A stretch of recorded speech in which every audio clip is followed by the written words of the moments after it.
Hey everybody, Chris here, and we are transferring some Kerbals. After our transfer to the Mun, we are definitely going to be needing Kerbals in our landers because we're going to go down to the surface. We're going to bring up some Kethane, the Kethane that we need to continue our journey. So the crew complement of the Coconut, our large mining lander, is 6, and we're bringing down 4 just in case something might happen to the Gilligan, our rover, so that we might be able to pick them up. So, so yeah, so we get everyone over there, get detached, and we will get on down to the surface. We do have the new MechJeb 2.07 or whatever, and I've never tried their landing autopilot, so let's give that a shot. I'm gonna aim for one of these larger Kethane deposits, and you see I'm right there at 55 and or negative 55 and negative 130 in like a half. So try to do the manual conversion between degree, decimal notation and minutes and seconds, which is so much fun. And we'll get going. Oh, there's the minnow in the background as we, orbit the planet. The Coconut here has quite a bit of thrust. You can see it probably has it definitely has enough thrust for this particular landing because we have bigger and bolder plans for the Coconut. We're going to hopefully be able to land on all of the bodies in the Kerbal system except for, Jewel and, other unlandable targets, but except for Eve. Eve, I don't think we have quite enough delta V or thrust in order to escape its grasp. But I think we should be able to take off from almost everywhere else, and that requires quite a bit of thrust. We're going to be hauling around these engines all over the system. So yeah, and these approaches on the dark side have gotten so cool with this last patch because they made the dark side dark, and so these spotlights look great. It's really pretty fun. So we get the drills in the ground and the solar panels out, even though they don't have much to do just yet. And we'll go and check it out. Get out here and make sure everything is copacetic. As far as I can tell, we're good. So yeah, mining Kethane is not a fast process, but luckily in Kerbal's Project Program, we are masters of time as well as space, and so we can do all kinds of time warpy stuff to get to make the whole situation easier. So I go to about 50, 100, 1,000, whatever it takes to get the Kethane mining process going. So yeah, once you turn the converters on, they just need time and power.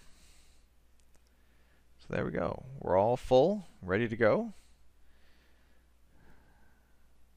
It was almost a whole day, 22 hours worth of mining, which it's not too bad when you think about mining up almost 100,000 liters of fuel from the surface of an alien world.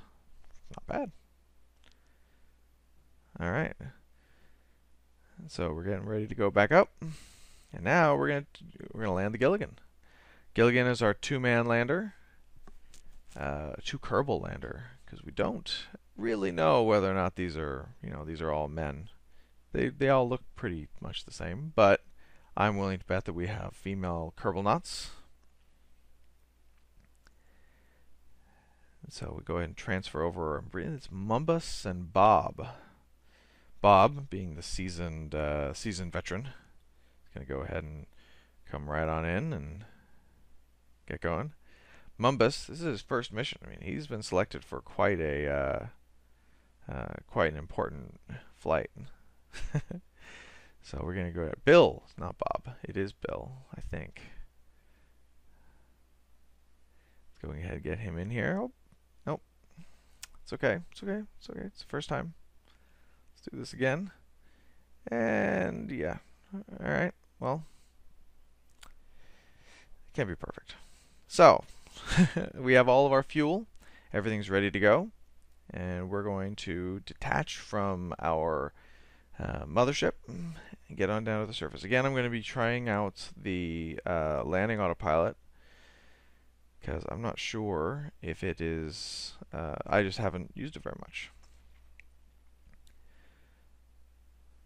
So I like during this particular landing, this landing I liked quite a bit because, you know, when you think about computer control, you know, a lot of our landings in the future for space missions in real life will probably have a computer controlled element.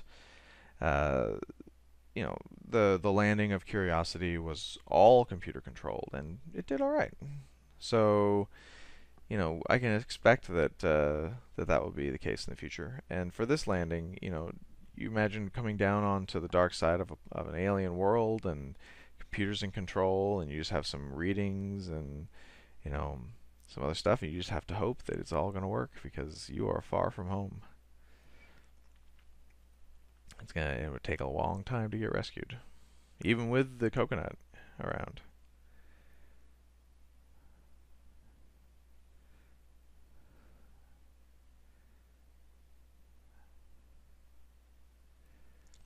You guys will have to tell me what you think about the landing legs on this. I thought about going wheels only, and then I kept the landing legs because they were on a previous iteration, and I think they do all right.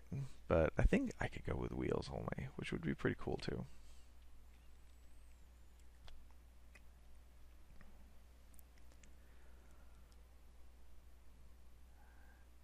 And feel free in the comments, seriously, feel free to tell me what you think about my rover, or, you know, any of my designs, the way I've laid out the mission, anything. I'd love to hear from any of you about what you think. So yeah, staring into the inky blackness of space and the surface of the dark side of the Mun. Coming in for a landing.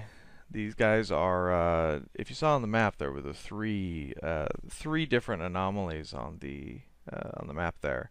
I'm trying to hit all three of those right off the bat because they're kind of clumped together, and we'll see what we can see. I've actually never been to most of the anomalies on the Mun, so this will be a fun mission.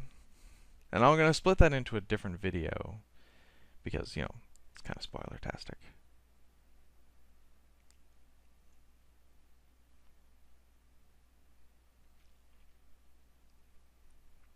Yeah.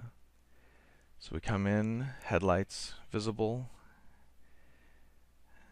Everything, I guess not yet.